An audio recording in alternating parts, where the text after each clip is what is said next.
அனைவருக்கும் வணக்கம். அடடா, என்னடா இது ஏரி குளம் வேறு அழகா இருக்கு, சிலைலாம் இருக்கேன்னு யாரும் தப்பு கணக்கு போட்டுறாதீங்க. ஒரு சில பேர் இந்த சிலையை பார்த்தவங்களுக்கு தெரியும் இது எங்க இருக்கு என்னதுன்னு.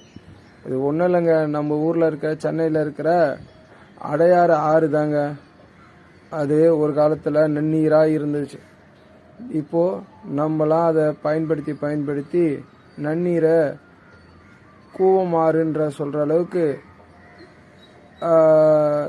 தேவையற்ற கழிவு நீர் கலந்து கடலில் கலக்கும் சங்கமமாகும் அடையாறு ஆற்றின் மேலதான் இந்த வீடியோவை உங்களுக்காக எடுத்திருக்கு. என்னடா நாங்களாம் அடையாறு ஆறு பார்த்ததே இல்லையா அப்படின்லாம் யாரும் கேட்டுறாதீங்க. அது ஒரு சில இந்த ஆற்றை பார்க்காத குளமும் நதியும் போல பெரிதாய் உள்ள இந்த ஆற்றின் வடிவமைப்பை தான் உங்களுக்கு காமிச்சிருக்கேன். நன்றி.